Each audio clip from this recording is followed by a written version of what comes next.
دین کو دیان پر غالب کروں گا، دین کو غالب کروں گا۔ اب یہ وعدہ ہے پروردگار کا۔ اب سارے مسلمان کہتے کہ ہوگا، اللہ نے کہا ہے تو ہوگا۔ بھئی نبی تو چلے گئے، غالب کون کرے گا؟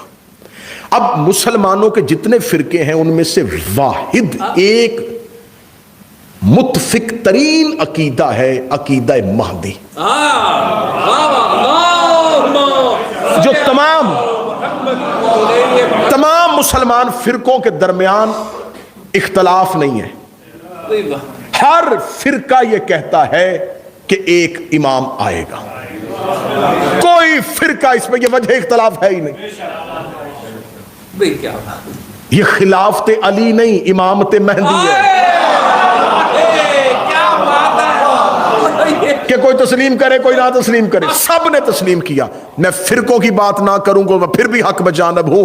ادیان عالم متفق ہیں، ہر مذہب کے ہاں انتظار ہے۔ یہودی بھی کہتے ہیں کہ ایک آئے گا، عیسائی بھی کہتے ہیں کہ کوئی آئے گا، ہندو بھی کہتے ہیں کہ کوئی آئے گا۔ حتیٰ کہ میں نے پڑھا ہے کہ جو دہریہ مذہب ہے، جن کی ہاں کوئی وجود نہیں ہے اللہ کا، جو لا مذہب ہے، وہ بھی یہ کہتے ہیں کہ کوئی اللہ نہیں، لیکن یہ دنیا کسی وجہ سے ختم ہوگی۔ یعنی کہ وہ امام کا نہیں، وجہ کا انتظار کر رہے ہیں۔ لیکن تمام ادیان، تمام مسالک، پوری کی پوری انسانیت متفق ہے کہ اس دنیا کے ختم ہونے سے پہلے کوئی آئے گا۔ اب میں ادیان عالم پہ جاؤں گا تو بہت لمبی بحث چلی جائے گی، یہ تقریر اشروں پہ محیط ہو جائے گی۔ اس کو بالکل سمیٹتے ہوئے ایک مجلس پہ لے کے آنا ہے تو میں ادیان سے نکل کے اسلام کے دائرے میں آتا ہوں۔ مذہب اسلام کے جتنے فرقے ہیں، شیعہ کے علاوہ، دیکھیں میں نے کبھی بھی منبر پہ یہ نہیں کہا کہ شیعہ فرقہ ہے، یہ دشمن کا لفظ ہے، دشمن کو جچتا ہے۔ شیعہ فرقہ نہیں، شیعہ مذہب ہے۔ فرقہ کہتے ہیں گروہ کو، فرقہ کہتے ہیں کسی مرکز سے ٹوٹی ہوئی شاخ کو۔ شیعہ باقی فرقوں کی طرح فرقہ نہیں، شیعہ عین مذہب ہے، شیعہ ہی اسلام ہے۔ یہ باقی شیعت سے ہٹے ہوئے فرقے ہیں۔ شیعہ کو فرقہ نہیں کہنا، شیعہ کو فرقہ نہیں کہنا کہ ہم شیعہ فرقے سے تعلق رکھتے ہیں، نہیں، شیعہ مذہب سے تعلق رکھتے ہیں، ہم عین مذہب ہیں۔ ہمارے مذہب کے علاوہ جتنے بھی فرقے ہیں ان کے ہاں بھی ہے کہ امام مہدی کا ظہور ہوگا، لیکن فرق ہے دونوں عقائد میں۔ وہ میں فرق کھول کے بیان کروں گا تاکہ 2 + 2 = 4 اور بالکل دودھ کا دودھ پانی کا پانی ہو۔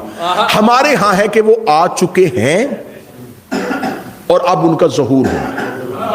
ان کے ہاں ہے کہ نہیں، آنا انہوں نے ہے، کیونکہ ان کے ہاں ترمذی میں اور سیاہ میں یہ متفق ترین حدیث ہے کہ نبی نے کہا تھا کہ آخری زمانے میں میرا ایک بیٹا آئے گا جس کا نام میرے نام کے ساتھ ملتا ہوگا۔ اچھا یا رسول اللہ، اگر یہی بتانا تھا تو آپ کا تو ایک ہی نام ہے، آپ یہی بتا دیتے کہ نام کیا ہے، لیکن رسول نے یہ نہیں کہا کہ یہ نام ہوگا، فرمایا اس کا نام میرے نام سے ملتا ہوگا، اور وہی زمانے میں آئے گا اور دنیا کو عدل اور انصاف سے بھرے گا جیسے وہ ظلم اور جور سے بھر چکی ہو۔ اب یہ ان کے ہم متفق، متواترہ، صحیح اسناد کے ساتھ حدیث موجود ہے۔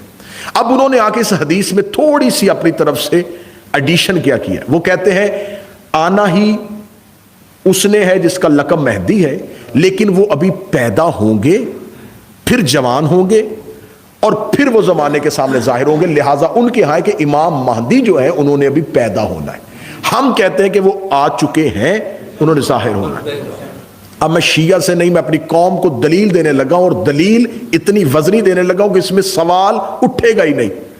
آپ پوچھئے گا کہ آپ کے ہاں امام مہدی کا تصور ہے، وہ کہیں گے ہے، وہ دنیا میں آ چکے۔ نہیں نہیں نہیں، یہ شیعوں کا عقیدہ وہ دنیا میں آ چکے، ہمارا عقیدہ ہے کہ وہ پیدا ہوں گے۔ اچھا تو ان کا لقب کیا ہے؟ مہدی۔ تو آپ انہیں امام مہدی کہتے؟ جی ہم امام مہدی کہتے۔ تو جو پیدا ہوا ہی نہیں وہ امام کیسے؟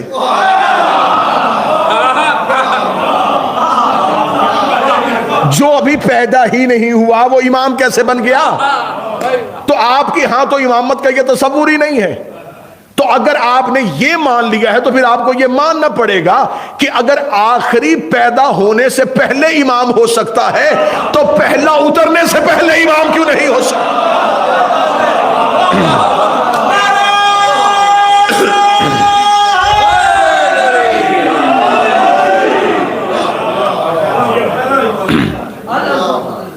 وہ یہ کہتے ہیں کہ جی وہ دنیا میں آئیں گے، دنیا میں اتریں گے۔ اب ان کے پاس جب میں نے ان کے علماء سے بحثیں کی، جب ہماری ابحاث ہوئیں تو ہم نے ان سے پوچھا کہ جب آپ کے یہاں یہ حدیث بھی ہے اور ہمارے ہاں بھی یہ حدیث ہے تو ہمارے ہاں نام بھی ایک ہے، ایک ہی نام ہے، اور یہ بھی نہیں کہ آپ کہیں کہ وہ کسی اور نسل سے ہوں گے، نسل بھی ایک، خاندان بھی ایک، ہماری مشترکات زیادہ اکٹھی ہیں، لیکن ایک چیز پہ آپ اختلاف کر رہے ہیں کہ نہیں وہ پیدا ہوں گے۔ اس کی وجہ کیا ہے؟ وہ کہتے ہیں ہمارے پاس وجہ یہ ہے کہ یہ آپ شیعوں کی بات ہے، کیسے ہو سکتا ہے کہ کوئی اتنی دیر زندہ رہے، لہذا طول عمر پہ ان کے پاس دلیل نہیں ہے، طول عمر پہ دلیل نہ ہونے کی وجہ سے انہوں نے امام کے دنیا میں آنے کا انکار کر دیا، اور خدا نے اس سے پہلے دلیل دے دی ہے۔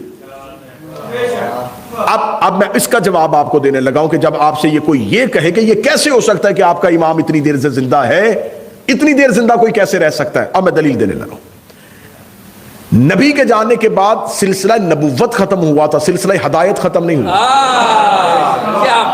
سلسلہ نبوت رکا تھا، سلسلہ ہدایت نہیں رکا تھا۔ اگر نبی آخری نبی کے جانے کے بعد ہدایت کا سلسلہ بھی رک گیا تھا تو پھر نبی کے آنے کے بعد جو لوگ پیدا ہوں گے وہ اللہ سے بروز قیامت کہہ سکتے ہیں کہ میرے مالک ہمارا کیا قصور ہے، تو نے گمراہ کرنے والا تو رکھا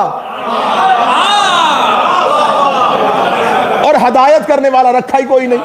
وہ جو گمراہ کر رہا تھا وہ ہمیں سر عام گمراہ کر رہا تھا اور ہم دائیں بائیں دیکھ رہے تھے، کوئی ہدایت کرے، کوئی ہدایت کرے، کوئی ہدایت کرے۔ جب ہم نے دنیا کے تمام مذہب اسلام کے فرقوں سے پوچھا ہمیں بتاؤ کہ گمراہ کون کرتا ہے، وہ کہتے ہیں ابلیس کرتا ہے۔ ہم نے کہا رہتا کہاں ہے کسی ایک جگہ پہ، کہتے ہر جگہ پہ چلا جاتا ہے۔ ہم نے کہا ہے کہاں پہ، شکل کیسی ہے، کہتے ہے مگر نظر نہیں آتا، ہے مگر نظر نہیں آتا، ہے مگر نظر نہیں آتا۔ یہ تو اپنے اپنے مقدر کی بات ہے، کسی کا شیطان زندہ ہے، کسی کا امام زندہ ہے، کسی نے شیطان کی غیبت کو مان لیا اور امام کی غیبت کو نہ مانا۔ یہ عدل الہی کے خلاف ہے کہ وہ کوئی گمراہ کرنے والا تو رکھے اور ہدایت کرنے والا نہ۔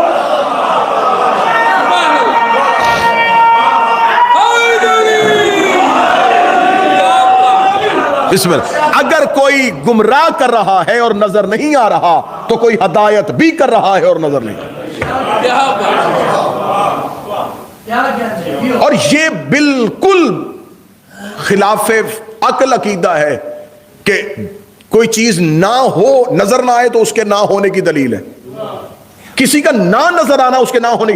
مذہب اسلام کی 98% عقائد وہ ہے جو نظر نہیں آ رہا ہے۔ تمہارا اللہ ہے، تمہیں جنت میں جانے کی خواہش ہے، تمہیں جہنم کا خوف ہے، تمہیں فرشتوں پہ یقین ہے، تمہیں کوثر پہ پہنچنا چاہتے ہو، تو تمہارے اسلام میں تو عقائد کثرت کے ساتھ وہ ہے کہ جو ہیں اور نظر نہیں آ رہے۔ وہ نہ نظر آنے والے سارے عقائد مان کے تم مسلمان ہو۔ اب آئیے، یہ تو بھی میں نے 2 دلیلیں دینی تھی کہ اگر آپ سے کوئی دشمن سوال کرے تو آپ کے پاس یہ جواب موجود ہونا چاہیے۔ اب آئیے کہ کیا اسلام میں رسول کے نبی کے جانے کے بعد وجود امامت ضروری ہے؟ میں تقریر کو 5 حصوں میں تقسیم کرنے لگا۔ وجود امامت، ضرورت امام، معرفت امام اور تقاضا امام۔ ایک حصہ میں نے مکمل کر دیا، اب آئیے پہلے اگلے حصے کی طرف بڑھتے ہیں کہ کیا زمین پہ امام کی ضرورت ہے کہ نہیں۔ زمین پہ امام، ہر دور میں زمین پہ اس کا کوئی نمائندہ ہونا ضروری ہے۔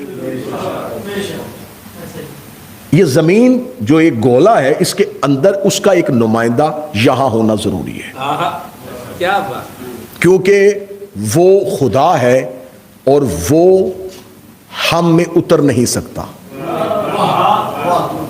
اس کا کام ہے ہدایت پہنچانا، اس کا کوئی نہ کوئی نمائندہ یہاں ہونا ضروری ہے، اور جسے وہ نمائندہ بناتا ہے اسے مکمل اختیار دیتا ہے، اختیار پورا دیتا ہے۔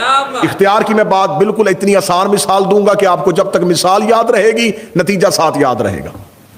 میں نے چاہا کہ میں برطانیہ جانے کے لیے کوئی ایسا طریقہ کار اختیار کروں کہ میں برطانیہ پہنچوں۔ میں نے یہاں کے کوئن آفس میں خط لکھا کہ مجھے بلوائیں۔ میں نے یہاں کے پرائم منسٹر کو میل کی، یہاں کے جتنے بھی ممبر آف پارلیمنٹس ہیں ان کو میل کی۔ میں تھک گیا۔ میں نے ایک پڑھے لکھے سے پوچھا کہ یار میں ان کے جتنے بھی صاحب اقتدار لوگ ہیں میں ان کو خط لکھ رہا ہوں، وہ مجھے بلا نہیں رہے۔ انہوں نے کہا تیرا طریقہ ہی ٹھیک ہے۔ میں نے کہا پھر کون بلوائے گا؟ انہوں نے کہا تیرے ملک میں ان کا ایک نمائندہ بیٹھا ہے،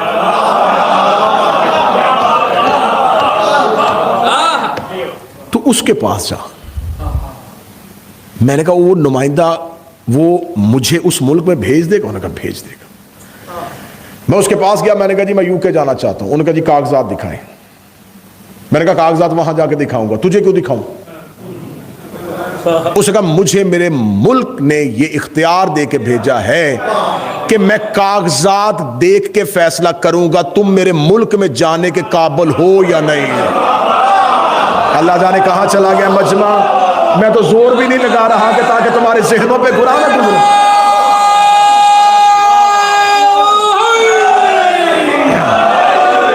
کیا تو ہمارے ملک میں جانے کے قابل ہے کہ نہیں ہے؟ اپنا ٹریول ریکارڈ لگا۔ کسی ملک نے تیرا ویزا ریفیوز تو نہیں کیا؟ اگر کیا ہے تو کسی وجہ سے کیا ہوگا، وہ وجہ بتا کیوں کیا تھا۔ اپنی پوری ہسٹری ہمیں بتا، کہاں کہاں گیا تھا۔ میں نے کہا اتنے کاغذات تو فیصلہ کرے گا؟ اس نے کہا میں فیصلہ کروں گا۔ میں نے کہا میں تو اسے فیصلہ کرواؤں گا نہیں۔ اس نے کہا جا کے دکھا۔ میں نے کہا میرے پاس ڈگریاں ہیں، میں نے ادیب عربی کیا، میں نے فاضل عربی کیا، میں نے اسلامیات میں ماسٹر کیا، میں نے کامرس میں بیچلر کیا، میرے پاس اتنی ڈگریاں، وہ ساری دیکھ۔ اس کا یہ ساری ڈگریاں میں دیکھوں گا، فیصلہ پھر کروں گا۔ اس کا مطلب ہے کہ کاغذ نہ یہاں کے پرائم منسٹر نے دیکھے، نہ یہاں کے صاحبان اقتدار نے دیکھے، کاغذات دیکھے وہاں بیٹھے ہوئے ان کے نمائندے نے۔ خدا نے کہا میں نے زمین پہ اپنا ایک نمائندہ بنایا ہے، تم نے اپنے اعمال اس کے سامنے پیش کرنے ہیں۔ نمازیں سیدھی میری طرف نہیں بھیجنی، میں نے امام بٹھایا ہوا ہے۔ میرے مالک قرآن سے کوئی دلیل دے کہ ہم نے اپنے اعمال امام کو دکھانے ہیں۔ خدا نے کہا جتنی مرضی ٹکرے مار، جتنا مرضی بھوکا رہے، جتنے مرضی میرے گھر کے طواف کر، میں قیامت والے دن آواز دے کے کہوں گا یوم ندعو کل اناس بامامہم، اٹھاؤ